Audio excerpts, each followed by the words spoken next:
Welcome to the Wed Pro Podcast, the podcast for Wed Pros no matter their stage. We are your hosts, Katie and Roxy, and this is the Wed Pro Podcast. Welcome back to the Wed Pro Podcast, the podcast where we cut through the fluff and all of the fancy stuff, and we just give you straight talking strategies for you to be able to go and grow your wedding business without any of the burning out, because we are not here for that. Are we, Roxy? But I am Katie.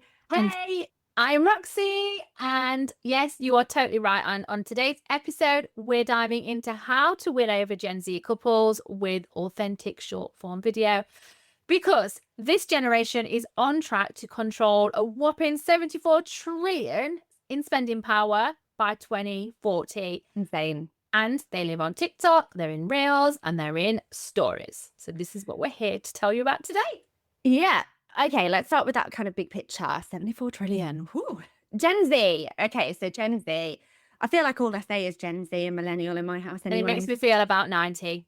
Doesn't it? I read something this morning that said, what did it say? Unlike the millennial predecessors. Yeah, it was like the wording of that made me feel like a dinosaur. Wow. Yeah, dinosaur vibes. But basically, they're born between kind of late 90s and early 2010s. And they are already outspending older generations 2-1 on spending versus saving. This is the generation that's grown up with smartphones literally in their hand. In one hand, it's their smartphone. In another hand, they're double screening on something else, YouTube, apps. And they've been doing this as well all before they could walk, which is really sad, but it is the reality. It's true. And I can confirm this. My children probably sit almost in this bracket. And yes, like it's only this technology, these sorts of things, there is no getting away from it. Over 80% of Gen Zs are hanging out on YouTube, 75% on Instagram, and nearly 70% of them on TikTok, which is a huge amount. And these are young adults. So these are the future of the world.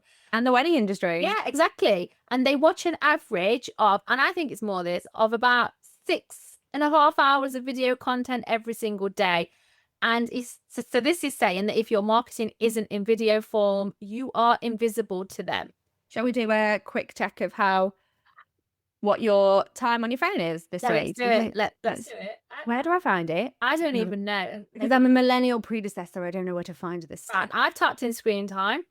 Is that where you found it? Let's have a look. Okay. Mine's okay. 3 hours, 13 minutes a day. But I try really, like my phone. Where did you find that? I typed in the search thing just when you right at the top. Yeah, okay, I went to screen time. Let's have a little look. So I try really hard to not overdo it on the social media. I don't doom scroll. So is this your app and website activity? Is that the one? I don't think mine's tracking it. Let's have a little look. I think ostensibly I turned that off. Because I didn't want to be shamed. No, I've got no data. Basically, my daily average is 0 minutes, and everybody saw it there. Oh, wow. Okay, so it even breaks it down into further. So what I spend the most time... I'm turning that back off, by the way. I do not need to know this. No, I want you to turn it on, and then on the next pod. To be fair, I think recently anyway, we have been more conscious to like switch off from work. And I know I've noticed a difference. I don't know if you have. But like, I mentioned to my partner today, and I was like, I was chatting to Nathan, and I said, oh yeah, I don't speak to Roxy at weekends now. No, we do. Do we actually? Yeah. It's more like work. It used to be kind of like work, didn't it? And then bits and bobs throughout the weekend, but actually we're intentionally kind of switching off. And something I do say is nothing is urgent, but I've changed that nuance a little bit slightly this week. So here's my new one. Someone else's urgency is not my urgency. Yes. And that's the one that love that. Yeah, I like that one. So anyway, I might keep it on, and I'll come for a week or two. I'll keep it on, and we'll come to the next pod, and I will let you know what it was. But I mostly use WhatsApp, then Instagram, then Facebook, then Messenger. I spend 22 minutes a day on ChatGPT on my phone alone. Yeah, mine will be 10 hours. I wonder what it is Isn't it? on desktop, because that's only on my mobile. So I use it daily from laptop. I wonder if it'll take on the. Yeah, cleverly, mine was so stuff. I'm only in my email 16 minutes. Anyway, Yeah, it's a rabbit hole, isn't it? It's a rabbit hole. And, you know, maybe I should have planned. Basically, here's an insight into the planning of our podcast. Okay, let's jump on and talk about this. Oh, should we take a screenshot? Oh, no, I can't because I don't have the notification on how we mean. But kind of the takeaway from all what I've just said there is to capture Gen Z's attention, you have to meet them where they already are. And that's 15 to 60-second clips that are feeling raw, real, and unpolished. And you need to be on those socials. Yeah, that's it, really. And I think this is where it kind of comes, like that kind of change and that nuance that's changed from kind of the way that we consumed content, and everything kind of had to be. We were probably kind of replicating ads that we saw on TV, weren't we, in massive production. But as content has evolved and got faster, and what did we read this morning that was a docu-soap style? There's all these different kinds of content coming out now that are just so quick, that with that comes realness, less edited, less polished. And that's the stuff that this generation connects with, like the stuff that we would have connected with as millennials, or if you're part of a different generation listening to this as well, you know, how you've consumed and connected with content, whether that be written content, blog content, online content, however it is. And I bet actually most of it will be storytelling, because storytelling is so ingrained in marketing since the dawn of time. But yeah, it is really kind of interesting that actually this is the generation that it's all about unedited, unfiltered, real, and they crave that kind of authenticity. And I think, you know, we've spoken about this previously in other little things that we've done. In a world where we do have ChatGPT and AI, connection is going to be more and more important, and how you can create that connection. And that isn't, you know, we're massive fans of implementing AI into your business. We're massive fans of using AI in order for you to be able to have more time, either for your clients or more time for yourself, however it is. I mean, I do keep saying to my kids, I wish I could code a ChatGPT that would replicate me for them, so that it wasn't mum all the time, and they could go and ask Mum GPT. But we're not there yet, and maybe, you know, we for all of the right reasons we never will be. But I'm in that kind of world and landscape of kind of AI content, and being able to get this content at your fingertips without really any human touch points or connection points.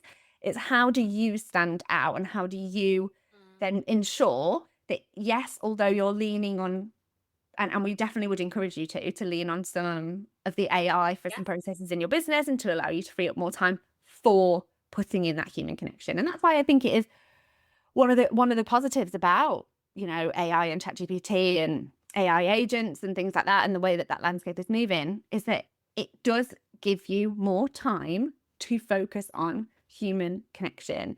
And that is what's going to sell your stuff. Yeah. So when we kind of look into Gen Z, and we specifically wanted to talk about video content in this podcast today, we've boiled it down and really looked at kind of, and long-time listeners of the pod will know that every year we do like a marketing thing where we look and we say, at the beginning of the year, doesn't it? Yeah, where we do marketing trends, and we look at what we think is going to be trending over the next sort of 12 months. We look at like what's changed, what we think is going to come up. And yes, we're halfway through the year, but we wanted to kind of tap into video, tap into Gen Z. So it makes kind of sense for us to boil it down and give you kind of 5 reasons and 5 rules when you're making your content for Gen Z. And I think, you know, we'll run through every single one, and we'll give you just a quick example that you can adapt for your own business as well. Ever feel like email marketing is just one more overwhelming tech thing that is on your to-do list? We absolutely get it. Between timelines, mood boards, Instagram posts, and chasing leads, email often gets shoved to the bottom of the pile. But here's the truth. Your emails could be quietly booking dream clients while you're doing other things in your business, and even while you sleep if you've got the right tool. And that's why we are obsessed with Flowdesk. It's stunning, intuitive, and does the heavy lifting for you with automations that feel anything but robotic. No clunky templates, just elegant, goal-stopping emails your clients will actually read.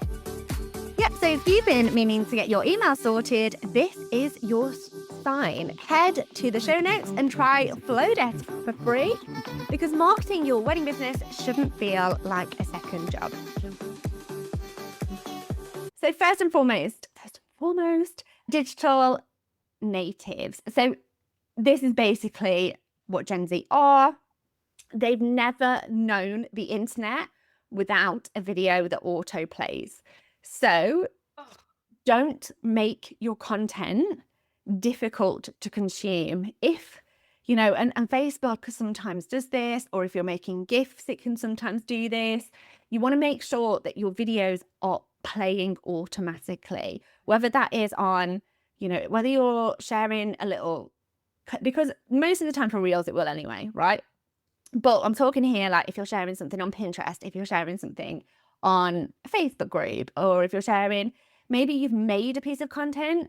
I was going to say CapCut, but I wouldn't encourage people to use CapCut at the minute because they've changed. So here we go. Pivot off the situation, but public service announcement, let's let our followers know. But those of you who are using CapCut, I want you to be aware that they changed the rules. They changed the rules and the terms and conditions of CapCut to kind of say that anything you create as a creator, they can own and distribute. So if you don't want your work to be used in that kind of way, lots of people are kind of moving away from CapCut at the moment. But whether you've created something yourself in a similar sort of app, or you have looked at, just bear with me 1 second.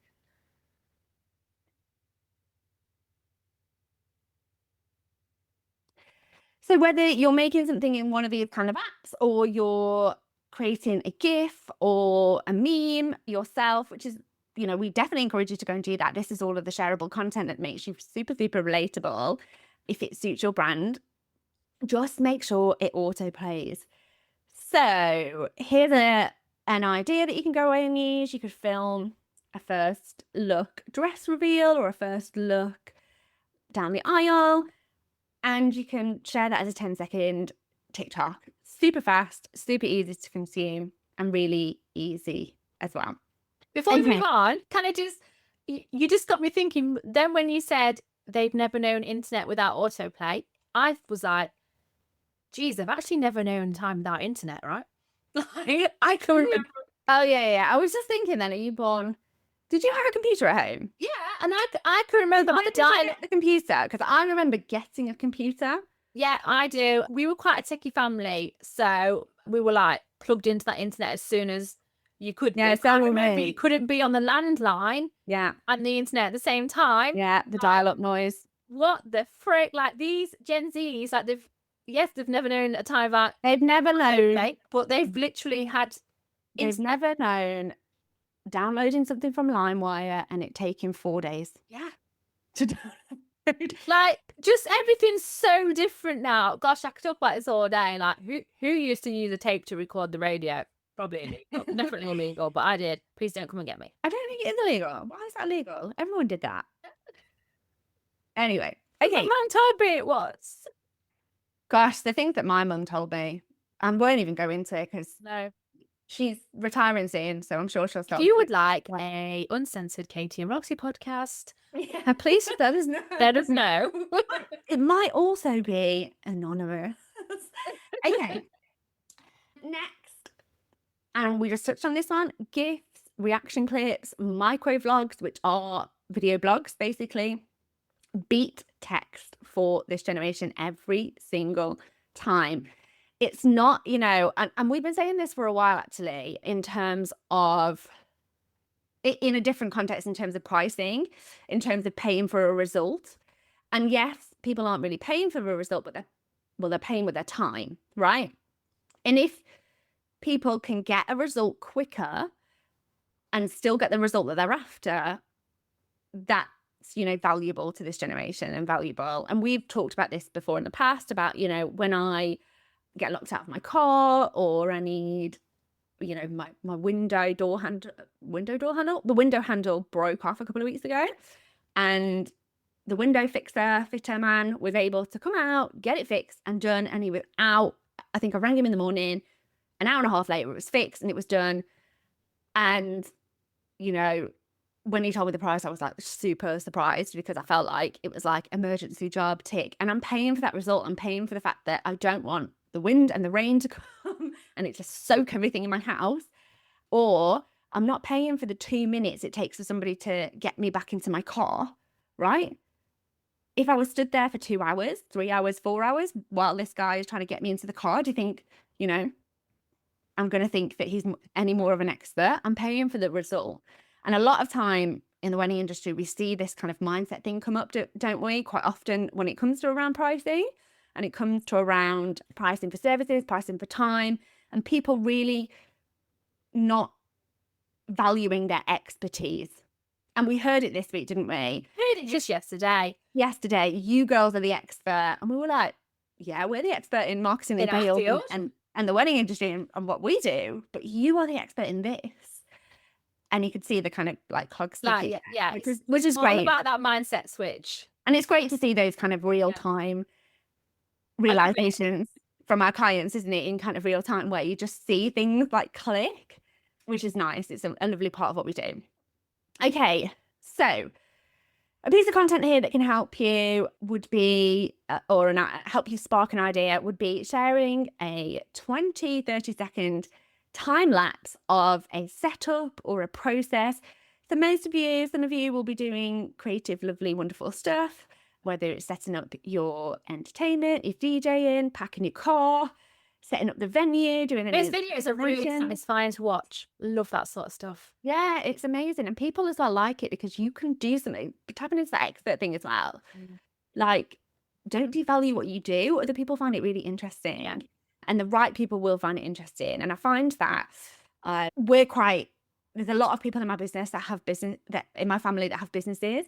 So, although when I first started my business, I don't think there was anyone. I had maybe one other person in my family. It's anyone in my family. It's my wider family that had a business, I think. But now there's quite a lot of us. But so it's not really a thing, but I do remember it being a thing. Whereas I couldn't really talk about my business and I couldn't really talk about, I felt sort of awkward about putting it out there. sat in the zone still. Yeah, I felt like judged for everything that I said, judged for having some ambition, judged for having a different sort of mindset. Yeah. And that actually does play into my friendship circle as well, because I was the first one to really go from stay-at-home mum into not just work, but working for myself. And there are shifts in things and shifts in priorities, and it's fine for you as a founder and as a business owner, and especially as a woman, to put yourself and your future version of yourself first. Own that shit, basically, is what I'm trying to say. That Definitely the unfiltered version of the pod today. This podcast is sponsored by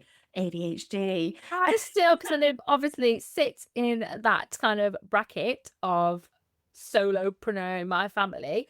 And I have owned it now. I used to feel really like there used to be a bit of a jar there. But now I'm just like, this is what I do. And I'm really proud. And I love the fact that we get some incredible opportunities. Spoiler alert, something coming up that's quite amazing. But like, wouldn't be able to have these opportunities if it's setting an example for your daughter, and your children. She wants to be a nail tech, and she's forecasted like what she needs to earn. I love that we did. It was funny because in our family there's another business, there's another startup starting up, and my daughter was giving advice. And actually, yesterday I was doing some work for a client, and I was looking over analytics for a client and looking over some keywords and some graph stuff. And my daughter was like, "Do you want me to do this for you, Mum?" And I was like, "Do you know what you're doing?" And then I was looking over their Instagram, and she was like reviewing this Instagram next to me. And I was like, doesn't it go to show that you do listen and you soak it up? Yeah. Next generation right there. But I want you to just like, kind of the message from all of that kind of blab of me and Roxy Sorry. was basically that don't put yourself down. Don't think that people won't be interested in what you put out there, because people will be. Yeah. Don't think you're not an expert in something, because you are. Like, so many times I'm like, well, I couldn't create beautiful stationery and design a beautiful, room and, a cake. But definitely not a cake. I'm not a baker. I was saying this yesterday because I was talking to a baker and she was saying, she's really good at the creative side of things, but when it comes to the strategy, that's not her forte. I was like, no, you're the expert at putting recipes together for cakes. We're the expert at putting Yeah. together recipes for businesses. Like, you're like, Oh, I love that. I love that. Yeah, we're writing that down for an advert. For sure. Okay. We've talked about authenticity, but also accessibility as well. Like making sure that your content is easy to consume, build that trust, that connection through being authentic, record your hands putting together flowers, record your hands putting together parts of the tablescape, really just try not to overthink it too much. Just think, could this make some good content? Even if it doesn't make great content, right? There's so much we can do now. the thing with this Clips and is things. practice is going to make perfect. And you can get the tripods, the things to put your phone on your desk off Amazon or Way better stuff than we used to yeah. use. Oh my goodness. I can't even tell you like what we used to use in the bridal shop, but like there is so much easy to access, Very, very buy, creative ways like, of low doing cost stuff. stuff where it's going to make it a lot easier for you to get this content because Sure. like we understand that you are like quite often one man woman bands, but don't let that hold you back. Not at all. Like, not at all. Okay, 70% of Gen Z consumers expect businesses to take a stand on something. And I think this is something that maybe as British people we can struggle with quite. We kind of sometimes like to be a little bit prim and proper. I like to sit on the fence. Oh, I absolutely. I think so fence so much. I mean, my clients would say no, but I suppose it depends on the situation and I think and the conversation. for sure. But I think there's definitely different Katie personas, and Katie work turns up in a different way to Katie home, right? And yeah, some of the time I can be very. I think it's because I'm a little bit of an overthinker, and my brain can work quite quickly. And some of the time I have to be like, nope, we're being quiet today, please. And I'd love to sit here and say, I definitely put in meditation every day into my day, but I don't. But I do try to be like, shush, we're doing one thing, one time today, please, everybody. And that's what we're doing. So I don't get too overwhelmed with things. But I think it wasn't that long ago, really, where we didn't want to offend anybody. Yeah. We just didn't want to take a stand on anything, and there has been some really contentious, massive things going on in the world that sometimes you feel like you can't say the right thing or the wrong thing.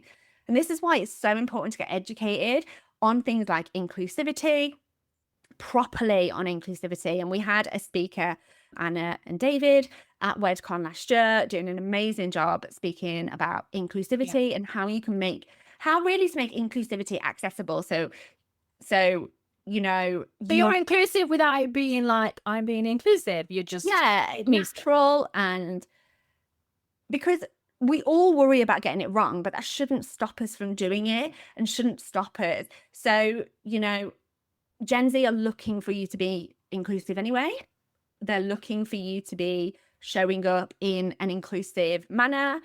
They want to see diverse weddings on Instagram, socials, YouTube, wherever you're showing up. They don't just want to see, heterosexual white couples having a very traditional wedding, because that probably doesn't reflect the Britain that they live in now. And I am here for it.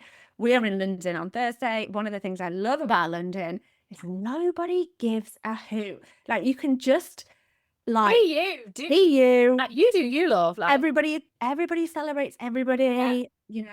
Yes, they do get a little bit of a stick for not being super, super friendly. But I find, people do chit chat to me. I mean, if my head's down and I'm like, I'm busy, I need to travel somewhere, this is where I'm going, yes, Yeah. absolutely. No, but if I'm open and my body language is open and I've got a bit of time and catch somebody's eye, I've had chit chats with people and said, oh yeah, hi, have a nice day. You know me, I'll talk to anyone. But I think they're looking for that kind of representation of what their life looks like and what their values look like. So it might not be just around what their life looks like, but also around your sustainability policy or around, things that you personally take a stand on in the world. And there's some massive, massive, massive topics. And I think one of the things that we do say, or quiet rules that we live by, I mean, we've never really had a discussion on it, is that this podcast is never going to be political. Like, we're not here to be political. We're here to give you really helpful advice. So it doesn't really matter about me and Roxy, although we will make a stand. I tell you now, like, there's plenty I will make a stand on. There's so much we could Oh, yes. we want to change this, we want to change that. And in the wedding industry as well, and in the coaching industry. And I think, about our topics, if you go and dive into our background, where we're showing up, what we're speaking about, what we're blogging about, you will definitely see that we're making a stand for things.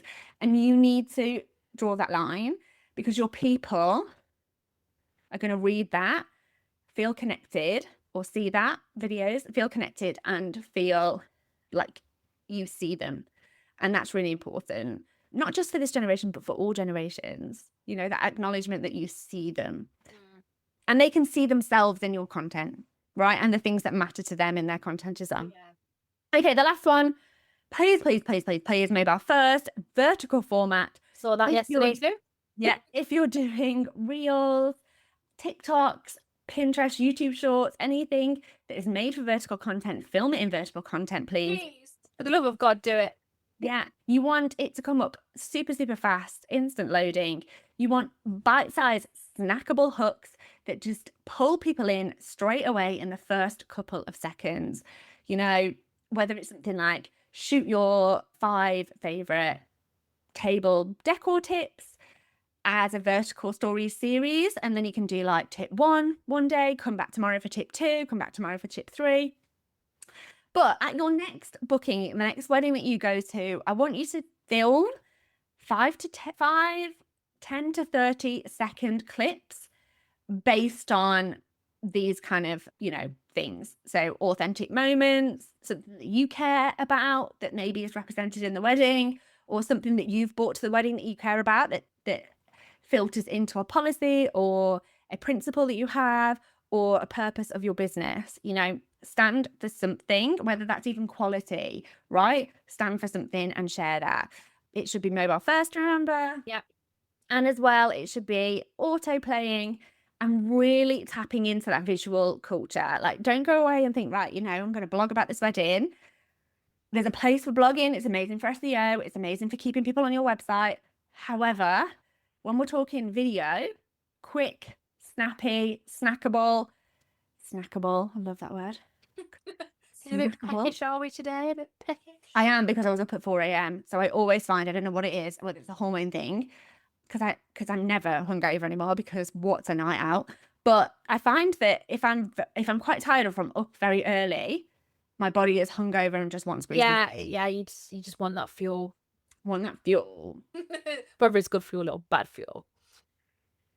Okay, Roxy, let's layer in some research here and supercharge those video powers that we're giving everybody to kind of feel inspired and go and create some amazing content. So firstly, let's talk attention spans. And I feel like this podcast is the perfect one for this, because this podcast has taken like this turn, that turn, the other turn. But hey, let's talk attention spans. Okay, so Gen Z's average attention span is about 40 seconds. So your hook must land in the first 3 seconds. So you start with emotion, a question, or even a raw moment. You've got to hook them in straight from the beginning. Then also 93% of Gen Zs want that personalized content. So you've got to think like dynamic overlays, like a name pop in, or simple interactivity, such as tap to reveal features in the story. It's got to be interactive. It's got to like have a bit of fun with it, like gamify it a little bit. Also, 70% of Gen Zs are involved in social causes. So exactly what Katie was saying earlier. So embed your values in there in under 30 seconds. A quick we're zero waste tagline, or we are a sustainable business. Get it over. I can't even do this. I need to just read it a minute. Delete that, EJ. So these days, 70% of Gen Zs are involved in social causes. So embed your values in there in under 30 seconds. So a quick we're zero waste tagline over your ceremony clips can drive shares. Also, utilize AI as well. AI powered creators like Lucas AI can turn a blog post or venue photos into vertical shorts in under 5 minutes. Like, work smarter here, not harder. Always export in vertical and under 30 megabytes as well. And, you know, that's really going to help with load speeds on your phone and their phone as well. Another great thing is to just keep like an idea vault in your notepad. So like when things come up, or when maybe before you go to a wedding, because we know what it's like, you know, it's not that long ago that we were doing this day in, day out. There's 1,000 things to do, whack in some content creation on everything else when you're about to go to a wedding, and, you know, do the thing that you've been paid for is, you know, just another thing to do. And it's probably the last thing on your mind when you've got another 100 things running around your brain to put on this amazing day for your couples. But it is important, and there's a place for it. And, you know, maybe just spending 10 minutes thinking before you head there, going in with a little bit of a plan as to what you're going to capture means you're not going to waste time. You're not going to feel in a flap about it because you've got a plan and a structure. And I know I always feel better when I've got a plan and a structure. Oh, 100%. And you're more likely to walk out with it at the end of it with stuff you can actually use, rather than things that you've just taken in the kind of heat of a moment, 2 seconds. So maybe just have a little think about the types of things that you want to get. And the more you practice with this, Roxy mentioned earlier, the easier and the quicker it does become. Yeah. And there's lovely little things you can get now. You can, I've seen something keeps popping up on my app about like a camera that you can clip to your, and you know, it's like sent this to me recently, and I was like, oh yeah, it's a GoPro, but it's much smaller. But it's that kind of technology. It's that you can clip it to your shirt, or you can wear it somewhere on your body, and it will film like that view. So you can be filming yourself setting up or taking down a ceremony, setting up a cake, setting up your DJ, singing, whatever it may be, whilst you're actually getting on with things. So it's not distracting or detracting from anything that you're doing as well. So with this, you know, we've given you lots of things that you can do, but let's give you some nuts and bolts of how to actually like do this in a really good way. It's just about pre-planning, right, and being organized. So here's a bit of our go-to system. So before the event, list 8 to 10 moments, you know, whether it's prep, vow reaction, first dance blooper, eco credentials shout out, like whatever it could be. Like, think about it before you get there, and then, you know, you're already ahead of the game. Then you're going to want to dedicate 30 minutes on site to film both your list and any of the magic moments as well. Again, pre-planned, pre-organized.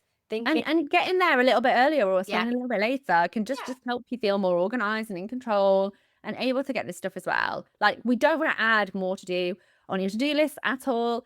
And plus, if you were to put this into kind of, Roxy mentioned an AI there as well, but there's plenty of them that will take your content and put it all together beautifully for you in seconds, microseconds. Yeah. And even factoring in that 30 minutes time to edit as well. So there's an AI called InShot to trim and add captions whilst you're there, whilst you're in the moment. But please keep the clips between 50 and 45 seconds, but do it in the moment, because it'll be much easier to do it there than when you get home and you're tired, or you've like lost your train of thought of what you're even visualizing that moment for. Or also, you're going to do it in the moment, another way to do it would be to batch. So if you kind of batch your content and think, right, these are the videos I'm going to take. This is my video taking day, which is Saturday. Let's just use Saturday as an example, that you're at a wedding, and maybe you've done a Friday wedding and a Sunday wedding. you could batch all of those into usable reels, upload them into an AI, upload them in order for it to pick the best moments, the moments that are most likely to go viral. You could do that on the Monday, and then on the Tuesday you could write your captions, and on the Wednesday you could schedule it, or you could do it all in one go, however you do it. But when you work smarter like that, you don't have to work harder. And as well, those like longer videos that you take, you can also repurpose them. Love repurposing content. You can take a 60-second TikTok and then you can break that up into 4 15-second reels or stories. It's just, again, it sounds cheesy. It works smarter, not harder, but it works, right? It does. And I would repurpose that video even Yeah. on TikTok, because the likelihood is when they consume that again in a different way, they're not going to sit there and go, oh, I remember seeing this. And I think, what's the stat? We have to now have, I don't know, 45 micro touch points, Yeah, something like it's that. a lot of touch points. Yeah. And, Stack up something like 7 hours or something like that. Yeah, nobody can create that much content on a churning basis. And that's why we have things that can help us to go and look at them. And schedule as well. Like, a biggie here is don't just post on the fly. Moral of the story about all this is just think about what you're going to be doing before you do it. Like, plan ahead, and you don't want to have this where you're constantly chasing your tail. Like, I've been there. Hate that feeling of like feeling like you can't catch up, fighting fires. So just plan, take the content, edit, schedule. Thank you. And I know I'm making it sound really easy, but the more you do this, the easier it will become. And you'll get to a point anyway, like the purpose of your content, right, is to get eyes on your brand and for you to get visible. And if you're somebody that is pre sort of 30K revenue in your business, you should be focusing as much time as possible on visibility and getting your brand and your business out there in any way that you can, in front of the right audience, of course. So if you're sort of like pre 30K in your business, visibility. So on our 6-figure success path, we talk about this with our clients quite a lot. We would say at this point in your business, kind of earning regularly, earning kind of £1,000 a month. Can't do the maths about what that is in dollars today because, the world is crazy at the minute. But about £1,000 a month for our British listeners, that you should really be focusing on audience growth and visibility and getting your brand in front of the right people. Yes, it's difficult. It can be difficult. It can feel long. But the reason we do this is to get eyes on our brand and ultimately to make sales, right? And when we make sales and we are consistent with making sales, and if you're consistently making over £1,000 a month or looking at scaling past £5,000 a month, this is the point you can outsource some of this stuff. And it doesn't have to be expensive outsourcing. It can be pulling in systems to help you. But at that point, it's about outsourcing. So if you're struggling with all of this, and we've had the same questions, haven't we, about outsourcing, about changing things in our business and moving and swapping things, putting different systems in place, putting different things in place in our business.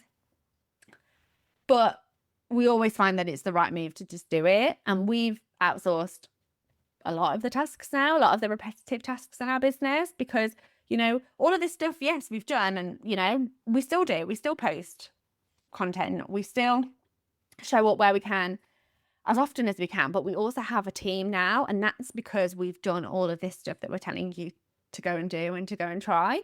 And yes, even we are starting again on new places, aren't we? Like YouTube is new for us, relatively quite new for us. And we're, putting out videos and learning and testing and doing all of the stuff that you guys are doing on a daily basis. But when you can afford to outsource some of this stuff and let yourself be in your zone of genius and selling to your couples, because that the sales are going to drive your business. And yes, you want to be in business predominantly because you love what it is that you do. You love that creative part of it. You love that wedding part of it. But you don't get to that part if you don't make sales. So first comes visibility. Then we need, the sales. When you've got consistent sales and you're consistently scaling your business and looking to kind of offload some of these tasks so that you can sit in that zone of genius, definitely look to outsource the stuff that doesn't need your eyes on it constantly. Okay, here is your homework. We need a better word than homework. I don't like this word. Here is your action points to take away from today's podcast.